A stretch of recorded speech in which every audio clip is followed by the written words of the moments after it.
Hello, I'm Chad Meadows, and this is a video version of a PowerPoint presentation on the Grow Zebulon project with a focus on the regulatory issues associated with downtown Zebulon. This PowerPoint was originally intended for presentation to the community on November 21st, 2017, but the consulting team was unable to make it to Zebulon due to Thanksgiving traffic. I realize most of you know me from our previous stakeholder meetings, but just in case you don't, my name is Chad Meadows. I am principal and founder of CodeWrite Planners.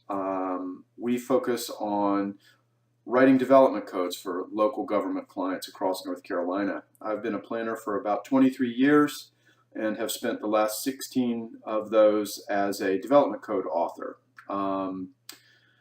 I'm joined in this project by Kara Isherwit. She is principal of both and planning. She has an MPA and a master's in planning and partners with me on projects frequently. We've completed or have 10 different development codes underway together, and we are working on the Grow Zebulon project with staff.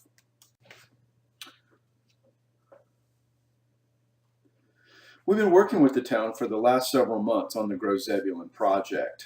The project is really intended to update the town's development regulations in order to better implement the comprehensive plan, to make sure that the regulations are consistent with recent changes in state law, and for greater consistency with national best practices in development regulations generally.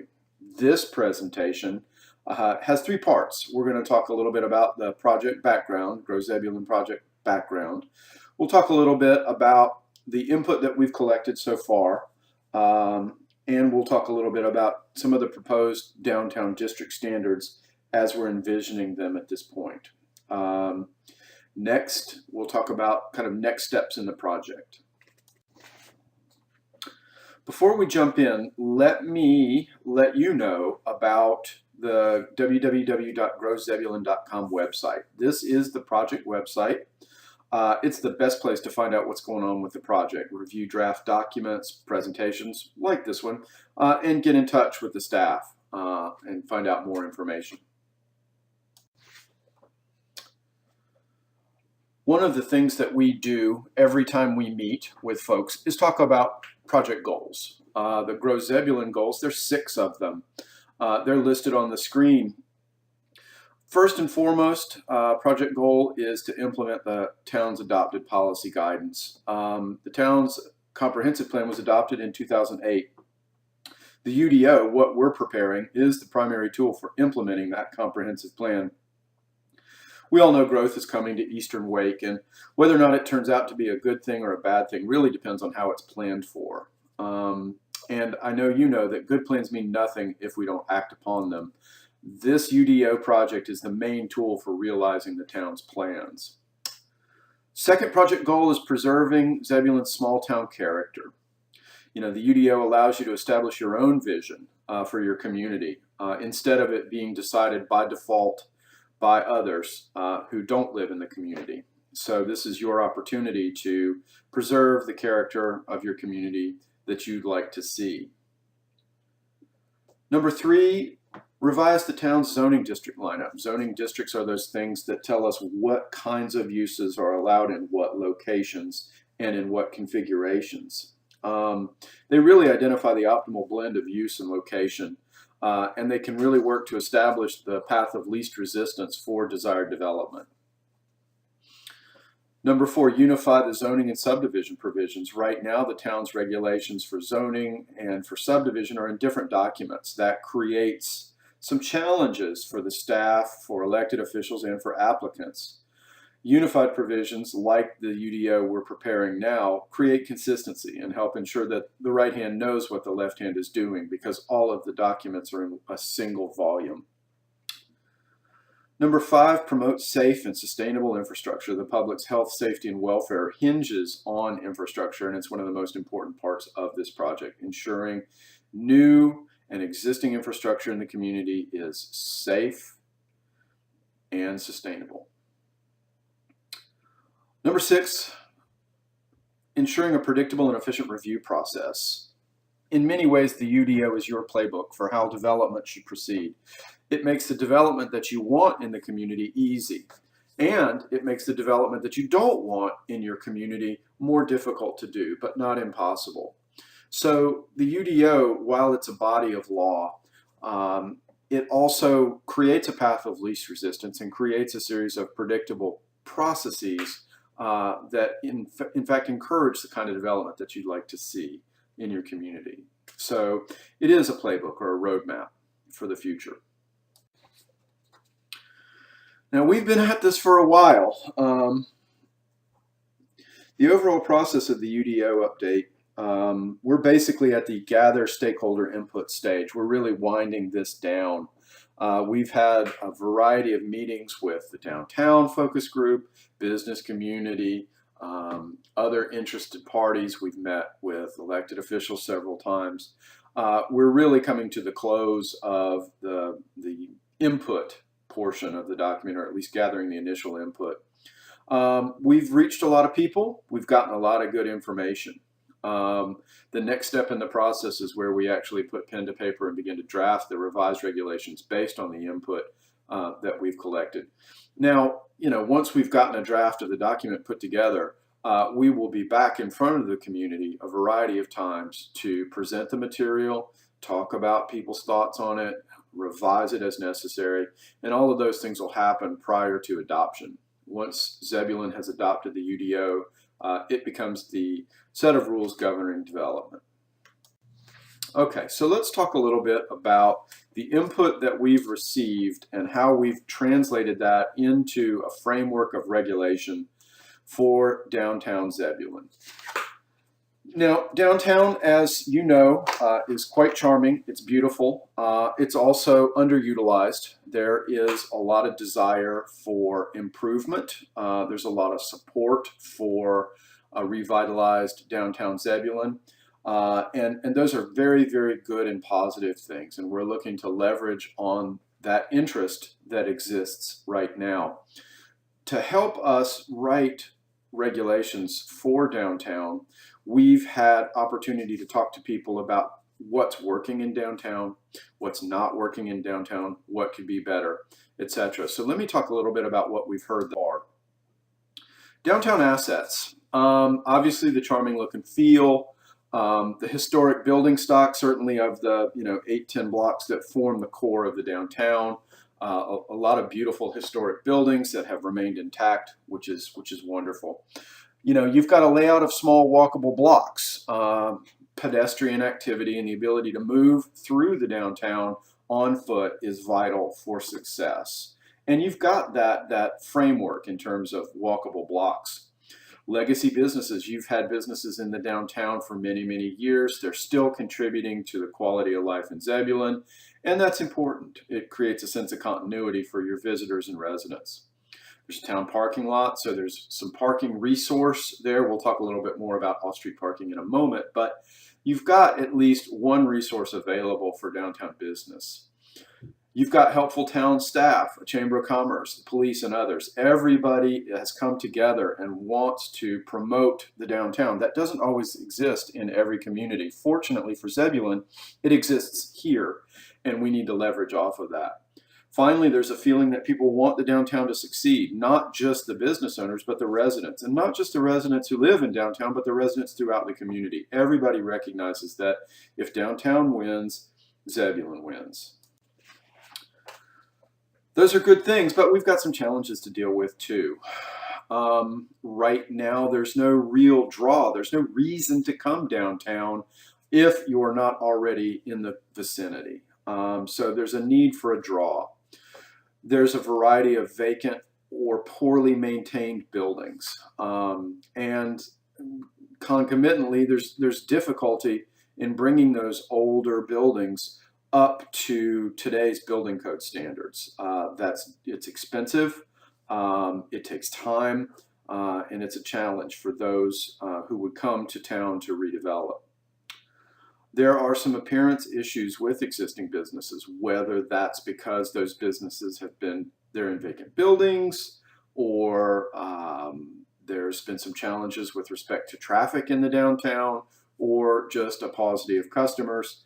There are some businesses in the downtown that have some appearance issues, and that telegraphs a negative message to potential customers.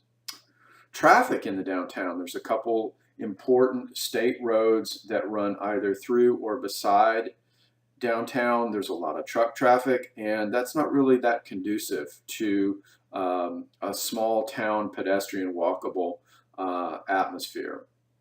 Along those lines, there's a lack of pedestrian friendliness. While there are sidewalks in certain places in the downtown, once you get off the main street or in a little bit to the blocks that line the main street, sidewalks disappear. And that's a challenge. There's a lack of pedestrian friendliness, inability to get from A to B on a sidewalk.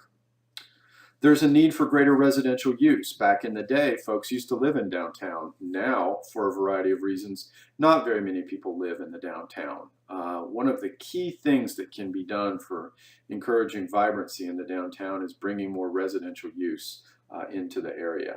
Certainly parking or lack thereof, or at least the perception of the lack of parking, is a challenge. Not to make light of this, if customers believe there aren't sufficient parking spaces proximate to where they want to go, that'll have a negative impact on their shopping habits in the downtown. It may very well be that there is not a quote-unquote parking problem, but there may be a parking perception problem, and that's something that needs to be dealt with. Safety concerns, especially at night.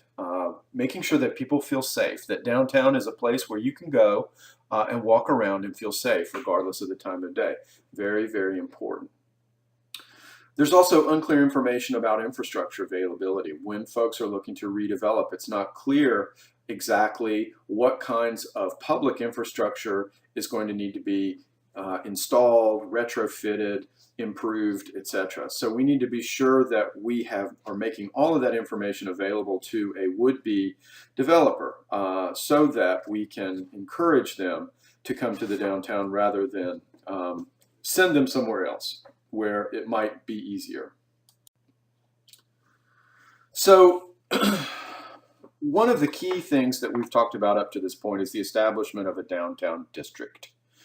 The town has a downtown overlay district in place now, and that's a good first start, first step. We'd like to build on the success that has occurred with the downtown overlay and really take the next step in terms of a full-blown base district for the downtown. Now, this base zoning district has a series of intent statements or our objectives in establishing this district. Obviously, first and foremost, encouraging more business, more residential uses, and wherever possible, mixed uses where we've combined business and residential either in a building or on a lot. A real reliance on flexibility and incentives for new development in the downtown, not mandates. In other words, we want to encourage new development. We want to support new development. We don't want to have a lot of mandates that raise the cost of development, that make development unpredictable or the review process unpredictable, etc. We really want to find the path of least resistance. We want to promote urban character, not suburban character, and this is a really big deal. The urban character that was established in downtown was established largely before automobiles were a big part of the transportation equation. Now, we're in different times. Automobiles, truck traffic, they're important to the success of our downtown, but they have a profound impact on the configuration of buildings and how lots are developed in our communities. Unfortunately, automobiles and highly urban centers don't always go well together. Urban centers are focused more on bicycles, walking, and transit, not necessarily individuals using their private vehicles to get around.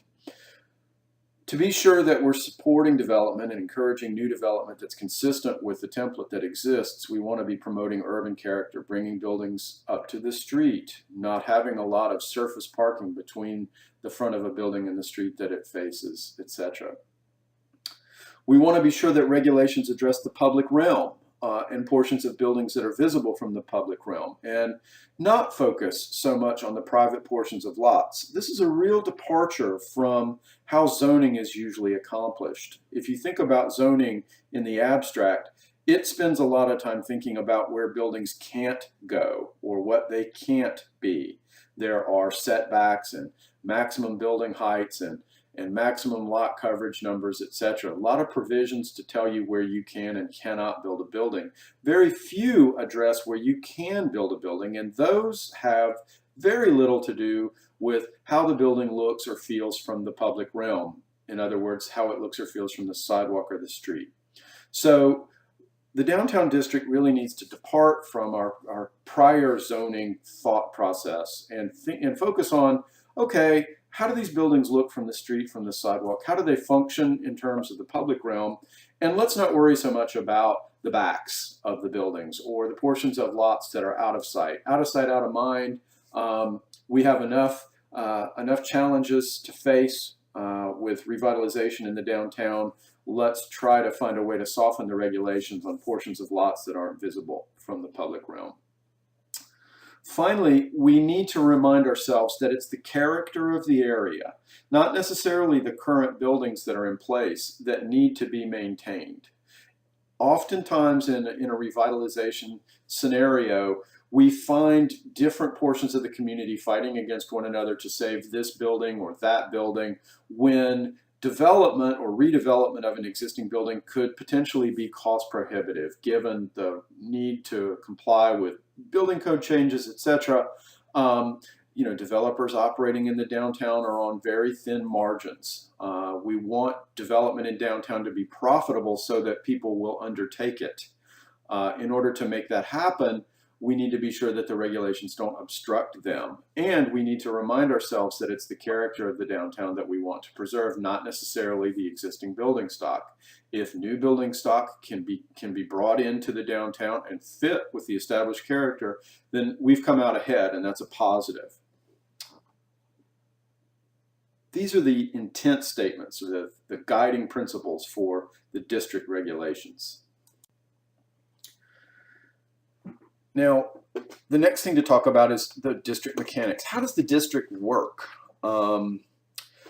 We want to transition from the current downtown overlay to a base district. I mentioned that earlier. We'd really like to take these regulations to the next level in terms of their applicability and how they work.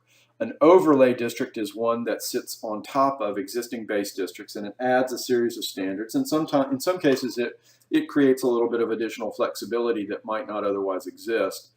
But it's two layers of standards that are applied. That's complicated, difficult to explain, and makes banks and developers uncomfortable. If we are able to create a single district, a base district, we can do away with that overlay district designation and hopefully simplify the process. Now, we also want to differentiate between two different sections, flavors of the downtown district, the core versus the periphery. Consider this. Here's a map of downtown. You see Arundel Avenue and the train tracks. The area that's within the yellow line, this is the current downtown overlay district boundary. All right, and you see a series of colors on this map. These are the base zoning districts that are located within that yellow lined area. The gray squares are building footprints of the existing buildings. And so what you've got here is a myriad of zoning district regulations, overlay district regulations that all come into play when thinking about development. A couple other things to notice when you look at this map are the scale of the building footprints themselves. The buildings, by and large, inside the yellow line have a tendency to be larger buildings. They have a tendency to be built closer to the street where they're positioned, though that's not always the case. But generally, they're larger. Generally, they're closer to the street. The sizes of the buildings feather or get smaller as you move away from Arundel Avenue. That's easy to see on both sides. What we would like to suggest is that Zebulon consider a larger downtown district, that we create more land area that is able to take advantage of these downtown zoning provisions we're drafting, that we do away with all of the various base district designations that you see on the map now, all the blues and greens and oranges and purples, etc., and come up with a single zoning district inside that larger purple line on the outside. And I mentioned on the previous slide that we talked about the possibility of two flavors, two different character areas for the downtown. The area inside the yellow could be the core. The area outside of the yellow area but inside the purple line could be the periphery. Okay? The standards that would apply inside the core or the periphery differ largely on the amount of flexibility that we would make available. So how large a building could be, how much of the lot it could occupy, the range of uses, etc., would be very, very open and flexible within the yellow square and somewhat more open and flexible within the purple square. Areas outside of the purple square would remain unchanged with respect to their current district designations. So this is the essence of the concept. We want to grow the downtown. We want to create two flavors, two different areas, the core, the periphery, and tailor the regulations to create maximum flexibility inside the yellow core. Okay? We need to figure out how to establish and or expand the downtown district. That's something that the district standards need to address. How will the district boundaries grow? If I am included inside the downtown district and I don't want to be, what is the process that I'll use to extricate my land from that? On the other hand, if I am outside of the downtown district but I would like to be added to it, what are the procedures that I need to follow? It's important to understand that that edge of that purple line, and frankly the edge of the yellow line on the prior map, those will be areas of a fair amount of tension in that folks who are on one side of the line have one set of regulations that creates flexibility and openness for them. Those on the other side of the line may not have as much flexibility, and therefore there will be some desire to be included. And where that line gets drawn is very, very important. And how that line moves over time is also very important. So the zoning district standards need to address both of those issues. Let's talk about uses.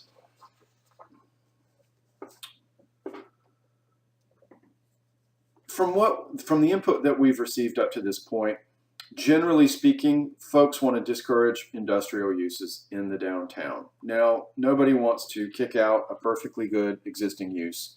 That's something to keep in mind. But by and large, and generally speaking, going forward, there's a desire to limit new industrial uses in the downtown area. Folks would like to have the uses behave like downtown or urban uses. In other words, later opening hours, not closing down at 3 o'clock in the afternoon or 4 o'clock in the afternoon. Having restaurants, having entertainment venues, having retail opportunities open later into the evening to encourage vibrancy from people after they get off of work. There's also a desire to allow urban elements, streetscaping, seating areas, gathering spaces that could count towards open space requirements. In other words, creating a downtown that's more like a living room and less like a place that you might visit and then get back in your car and go somewhere else. In other words, making it a desirable place to be. There's a strong desire to encourage more outdoor dining. While this is something that's allowable, the process is unclear, and there are things that we could do to make this an easier thing to accommodate. So that desire is there among the folks that we've spoken with. And outdoor dining is really significant in terms of creating a welcoming environment for those who might be walking through the downtown. Encouraging more sidewalk display, sidewalk sales, again, trying to get people out of their cars and walking along the buildings in the downtown. and using pedestrian locomotion as their primary vehicle or primary mode of transport in the downtown. In order to do that, we have to create spaces that are safe, spaces that are inviting, and things that people want to look at, whether that's sidewalk display, sidewalk sales, outdoor dining, etc. Place gather. We want to require lower stories of buildings, the ground floor, to be built to commercial specifications, but not necessarily require ground floor uses to be non-residential. One of the weaknesses of many approaches in other parts of the country is that they require all uses in the downtown to be mixed use, and the first floor must be a non-residential use. What often happens is if the market demand is not in place to take up that non-residential space, those first floors sit vacant. And that actually is counterproductive towards the kind of vibrancy that we want to encourage. So we're suggesting that these lower stories be built to commercial specifications, but allowed to harbor residential uses or institutional uses until such time as the demand exists and that space can be converted over to a commercial or a retail activity. Allowing and encouraging higher density residential uses throughout the downtown. I mentioned earlier in the presentation how important it is to have residential space in the downtown. If folks don't live downtown, you will not have people walking the streets. You will not have pedestrian vibrancy. And so it's really, really important to create the opportunity for folks to live in the downtown. That means higher density residential. That means apartments and residential uses over businesses.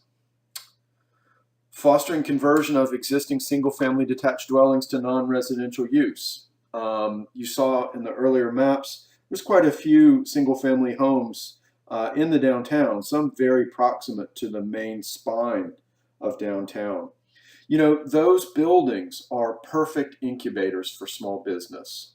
They are places that non-residential uses can go without significant upfront expense, open, get underway with their activities, hopefully grow and move into other more formal non-residential space in the downtown. So successful downtowns are allowing these kinds of transformations of single-family detached dwellings, and that's something that we would suggest be considered for Zebulon's downtown district. Allowing and encouraging public art. Again, a reason for people to walk, something to look at. Public art can draw people into and through a space.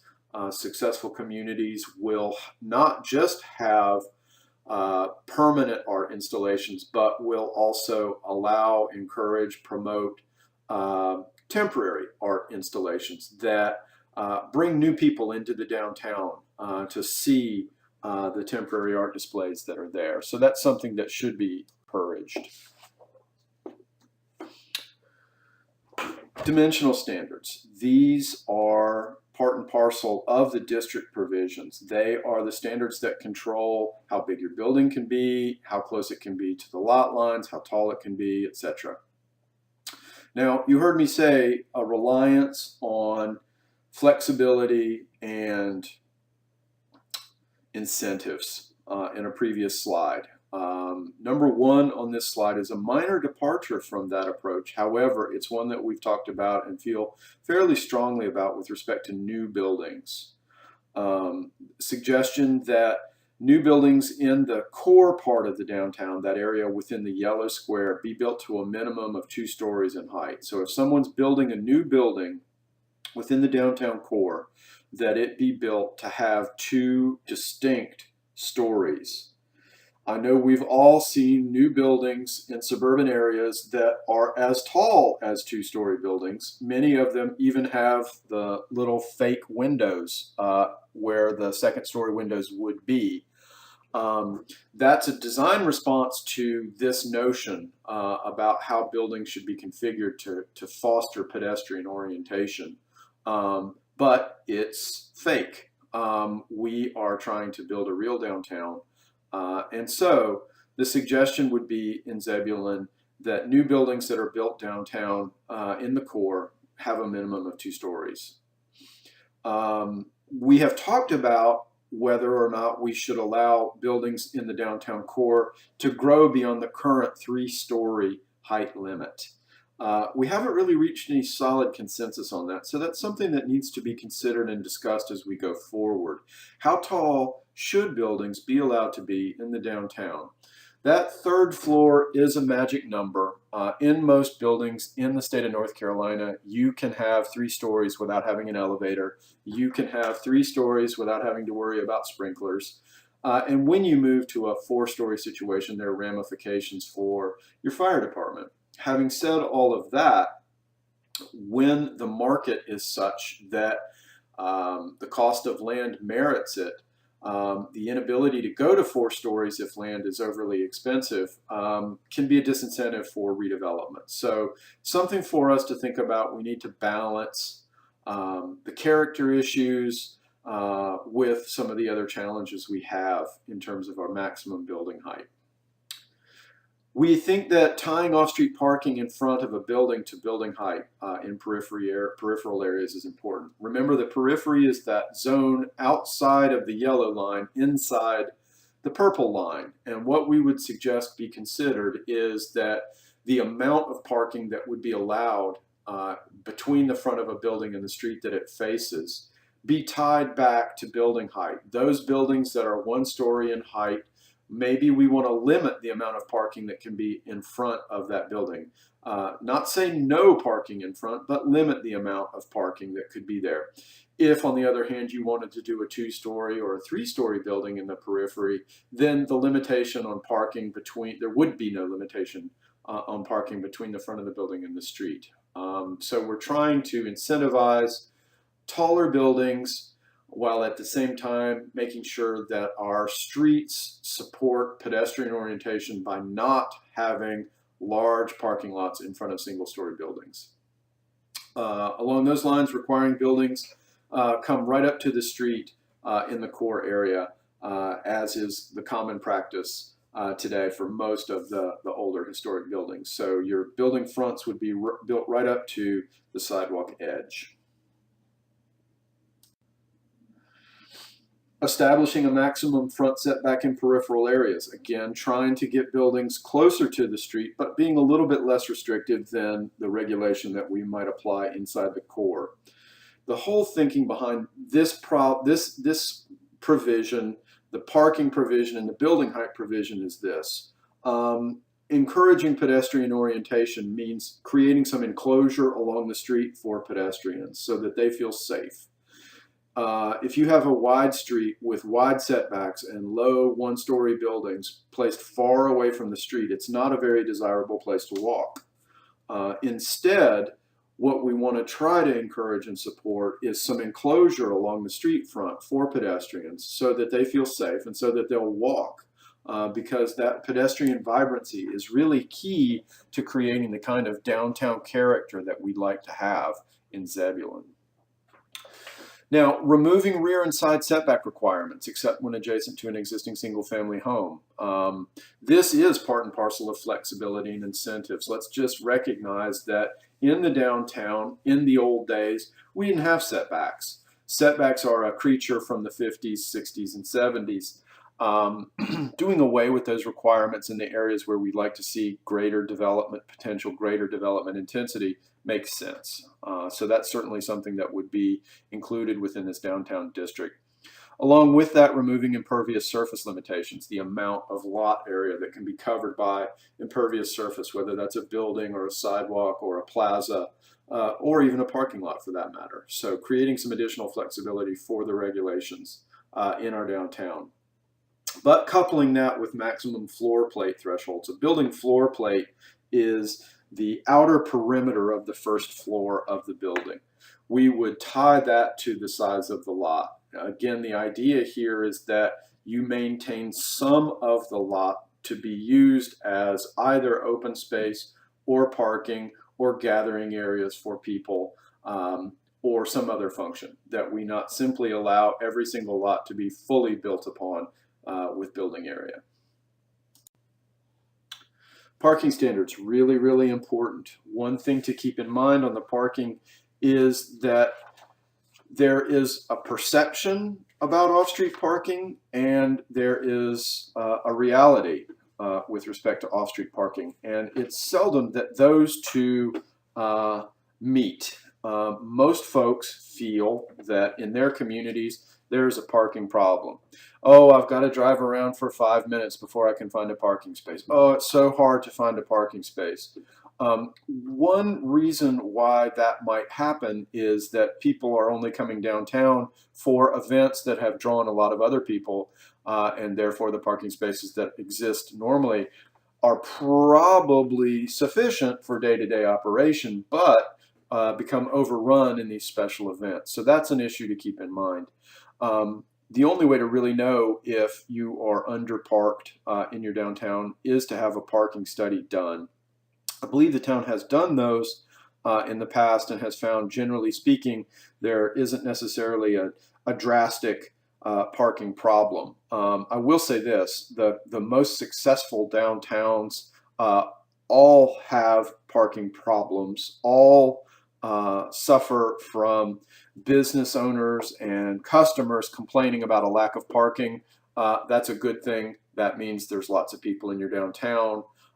When development grows and demand exists, there's a possibility for the community to begin to provide parking in different ways that further sort of builds on and feeds into greater intensification and greater growth.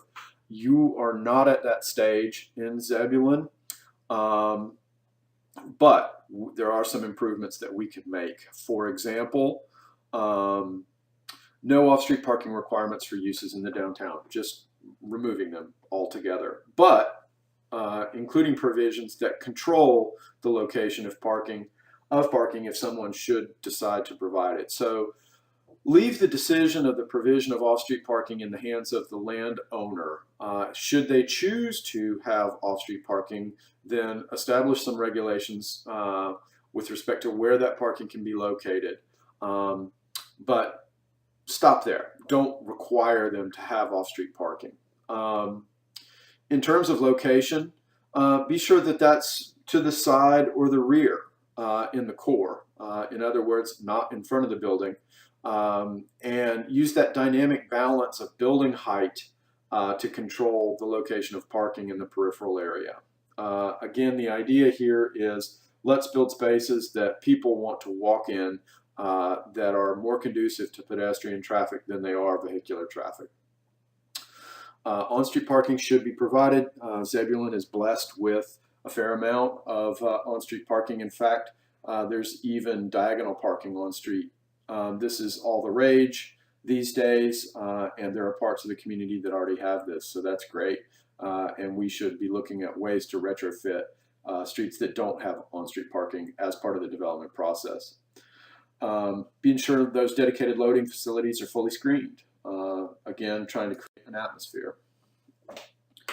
Landscaping standards, part of the equation, but landscaping standards have been accused, and rightfully so, of being suburban kinds of provisions. They are intended to buffer uses from one another. In urban areas, we don't buffer uses from one another. Land values don't support that. So we let uses be close to one another, cheek to jowl, and that's what creates that urban feel that we all like. Having said that, there are some pieces to the landscaping puzzle that could be and should be included, like street trees. Making sure that the street trees are in place along streets. They soften the appearance of the buildings, they create some shade, they give some structure to the pedestrian realm, they create a feeling of safety. They also bring birds. There's a variety of things that street trees do for the health of the urban environment. Not requiring any tree retention. There are still several lots in and around the downtown area that are treed. Some communities would apply a tree retention standard to them. In other words, some of the trees that were in place prior to development would need to be retained after development. We are not suggesting a standard like that. That's not anything that Zebulon needs to worry about at this time. If you have off-street parking and you wish to provide screening or landscaping, that's good. We would only require landscaping for the purposes of screening that parking. We would not require buffers. We would not require screening of service areas or refuse areas via landscaping. In other words, we would use fences and walls. Urban solutions for screening service areas. And then obviously we'll exempt single-family detached homes in the downtown from any landscaping requirements. Open space. Open space is very, very important. It creates places for informal and formal recreation. It creates relief to the built environment. Very, very important piece of the puzzle. But we need to think about open space in the downtown a little bit differently.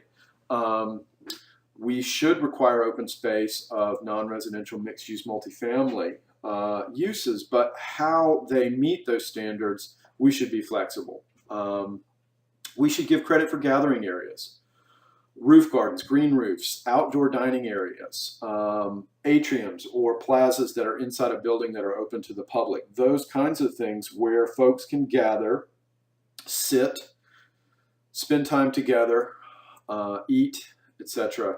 Those kinds of things should be credited towards open space standards. We should also adopt a payment in lieu system and consider providing credit for public art. So if I'm a use coming in downtown, I have a small lot, I don't have a lot of space, and I don't want to do or can't afford a roof garden or a green roof, I should be able to either make a payment in lieu or get credit for the provision of public art. So those are some of the open space suggestions that we think the town should consider. Fences and wall standards. So fences and walls are things, they're designed to separate uses. They're designed to either physically separate uses or visually separate uses. For security, for privacy, whatever. And there is a role for those kinds of functions in the downtown. However, it's important to manage that so that the good of the whole is preserved relative to the privacy needs or desires of an individual. So what we're suggesting is that fences be limited to a maximum of 4 feet in height in front of buildings and 6 feet in height to the side and rear of buildings. Privacy walls are limited to side and rear yards, can be up to 8 feet. No barbed or concertina wire at the top of the fence. There's usually some exemptions. If you've got a use that has a security issue, say for example, a water treatment facility, say for example, a use that has a lot of high dollar merchandise that could be subject to illegal activity. There are exceptions that could be built in for those kinds of barbed and concertina wire approaches to deal with that, but it's done on a case-by-case basis. And finally, outdoor storage, including vehicles. That those be behind a fence or a wall that is higher than 4 feet. Again, trying to preserve that character of downtown, that pedestrian orientation, that feeling of being downtown and interacting with people, not necessarily being in an industrial area or an area where there's a lot of vehicular storage or vehicular work going on. Lighting standards, another important part of the downtown environment. Basically, the downtown district could and should add some lighting standards to limit glare. And glare is unwanted light that comes into your eyes from private lots or private development. So lighting standards to limit that. Pedestrian-oriented street lighting. This is street lighting that's 12 feet tall, 8 feet tall, not 22 or 32 feet tall. Limitations on neon lighting. Maybe not small neon signs, but rather the use of neon tubing to illuminate buildings. That's something that needs to be discussed. There is precedent for successful use of neon in some communities. I think it's worthwhile to have the discussion about right now whether or not neon tube lighting on buildings is consistent with the character of downtown Zebulon. But for now, we're suggesting limitations on neon lighting, and maybe that's something that the community decides it might want to revisit in some future year. Signage standards. From the folks we've spoken with, most feel that the sign standards are generally sufficient already. There is that desire to want to prohibit neon signage downtown. And there's the possibility that maybe we want to allow larger signage as an incentive for some forms of preferred development. Say there's a really nice restaurant we'd like to have in downtown, or there's a mixed-use development, or there's an entertainment venue that we would really like to encourage, movie theater, something like that. There's a possibility to allow slightly larger signage for those kinds of preferred development forms as an incentive to help lure them into the downtown area. So that's something to consider. Window standards, and by window standards, generally talking about the windows on the first floor of buildings adjacent to or facing a street or a sidewalk. So in the interest of pedestrian orientation, of fostering a pedestrian character, this district should include some kind of limitations on first floor window opacity. Opacity means I can't see through the window. So some people might apply reflective film, some people might use some other kind of inside device or something that basically inhibits your ability to see into that first floor window from the sidewalk or the street. We're suggesting limitations on that. Also limitations on window signs for the very same reason. New buildings that are built should maintain large, whatever large means, that's a detail for us to work out, but that they should maintain large ground floor windows. Again, the idea here is create a space along the sidewalk, along a street for a pedestrian to walk where there's visual interest created by the ability to look into the building. Think about all of the successful downtowns that you've been to in your life, and one thing that should be typical among all of them are large storefront windows that are not blocked, that you can see into, and that show either activity happening inside the building or items for sale. A couple miscellaneous standards to talk about. There is some interest in moving utilities or power lines from along the streets to maybe mid-block locations. So picking up those overhead phone lines, overhead electric lines, and moving them so that they're at the back of the lots that border the streets. Certainly burial is out there. It's an option. It's expensive. It's difficult to do, particularly on a site-by-site redevelopment context. Oftentimes local governments have to step in and foot the bill for large-scale burial. But one possibility is to relocate those overhead lines to the backs of the lots instead of the fronts. Something to consider. Finding and incorporating flexibility into the standards for existing buildings downtown that are or will become non-conforming. So when new standards are drafted, it's not uncommon for existing buildings to not meet those standards, whether they're placement standards or window standards or height standards, what have you. It's not uncommon for them to be non-conforming. Finding ways to gradually induce conformity with the standards, or maintaining the flexibility and recognition that those buildings are not now and likely never will conform is an important part to having the success in the standards in the downtown. Okay, so I did say at the head of the conversation we need to maintain the character, not necessarily the existing buildings. On the other hand, we don't want to create a situation where all of the existing buildings are unusable and remain vacant. So finding that gradual path to conformity is an important part of success. So those are the big ticket items that we've identified thus far in our work on the downtown district. So we're talking about uses and parking and landscaping and open space and signage and lighting, some miscellaneous standards, etc. This idea of a core and a periphery.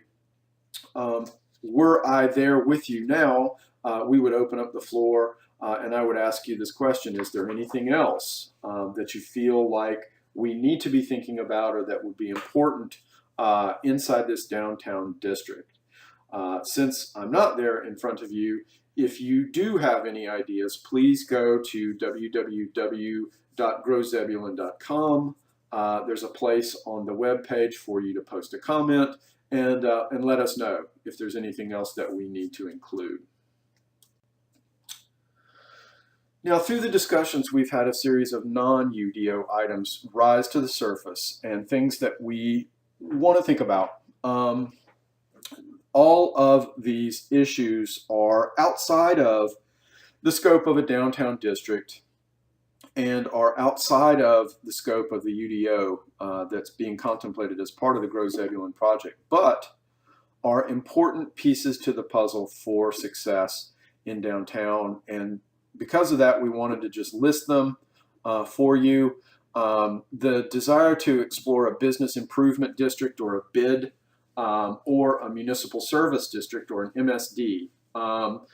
Those are concepts where landowners within a particular area, in this instance the downtown, might get together and either charge themselves fees or agree to higher property taxes with the intent of using the money that's collected for infrastructure improvement or for the operation of an improvement district, an outside entity that basically boosterizes for the downtown, that encourages folks to come in, that puts on events, that helps keep downtown clean, etc. So that idea, some sort of extra governmental group or some kind of municipal service district where money is collected, and the use of funds to improve the downtown above and beyond the development regulations themselves. Something that has been discussed and something that should be considered. A need for town-led appearance improvements. There is already a facade improvement grant system in place. Expanding that, encouraging downtown to take the lead on infrastructure improvements or aesthetic improvements in the downtown, new and better sidewalks, new and better street lights, benches, street furniture, etc.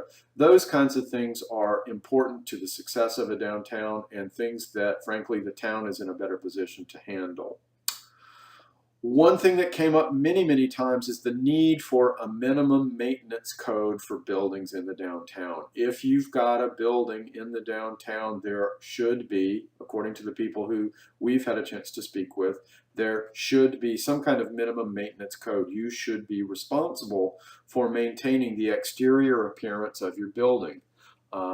That means no boarded up windows, or if you've got broken windows, replacing them, being sure that graffiti is removed in a prompt manner, no storage of equipment or dumping of refuse, etc. Some minimum maintenance provisions focused primarily on the appearance of the buildings. That's something that folks have expressed desire for. Possibility of making grant money available through the town for bringing interiors up to code. And by interiors, I mean building interiors.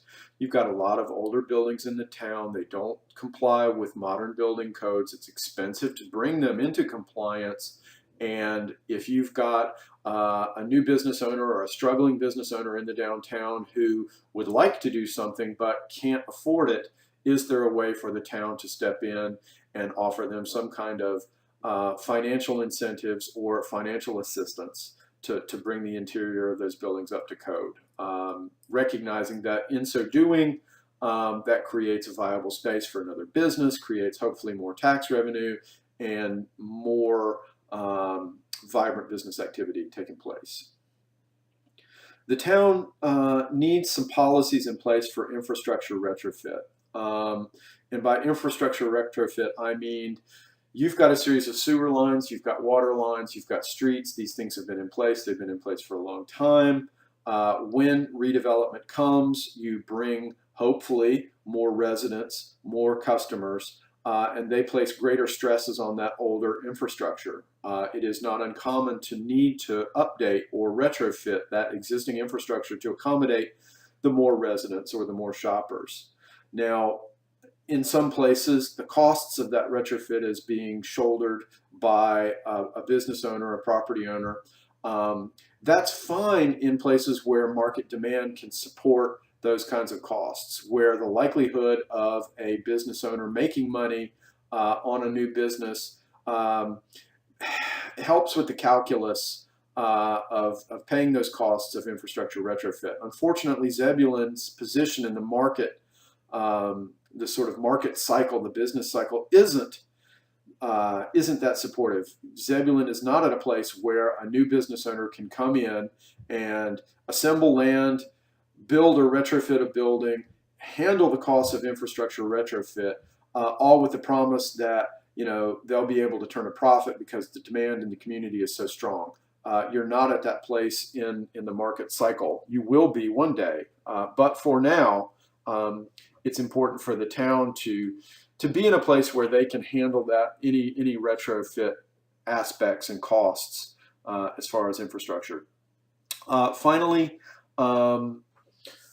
a pilot project, a catalyst site. Those downtowns that have been most successful with their revitalization efforts almost all focus their efforts every so many years on a pilot project or catalyst site. They pick a site, a building, a lot, and they do whatever it takes to fix that building or have a building built or encourage that development. And lot by lot, building by building, over time, they develop a series of examples for people to look at on how, when we say downtown Zebulon character, we mean this building or we mean that site. It's these kinds of catalyst sites help create a network, a web of support for other businesses. So that's something that should be thought about. This has nothing to do with a development regulation, and it has nothing to do with downtown as a whole. Rather, it has to do with pinpointing key locations and spending the money and the time to create development in those locations that are going to make downtown greater than the sum of its parts. So something to think about there. Next steps. We have had talked about doing a survey back in November. The town is doing a strategic planning initiative, and I believe there's a survey associated with that. It may have already been issued. As a result, we will not be doing a survey as part of this process. What we do intend to do, hopefully sometime in January or early February of 2018, is one last meeting with the downtown community, business owners, residents, wannabe business owners, wannabe residents, and go over this material one more time, maybe do a walking tour, and come back and go over the basic tenets of the downtown district in writing, what we've prepared up to this point. So that's something that is on the radar screen for us. We need to do a work session with the Board of Commissioners to inform them about the input that we've received through Grow Zebulon up to this point. We've had something on the order of 10, 12 meetings with various folks over the past few weeks, and we want to be able to share the results of that input with the Board of Commissioners. When that's complete, we will begin the initial draft of the UDO. It should take us about 6 months or so to write. When we've gotten a draft pulled together, we will then begin the presentation and discussion part of the process. So with that, I will sign off, and I will say that I really appreciate your attention. Thank you so much for listening, for being involved. If you have any comments or questions, please post that to the website, www.growzebulon.com, and be on the lookout for our lunch and walking tour in the downtown in coming weeks. So again, thank you very much, and I look forward to seeing you in the near future.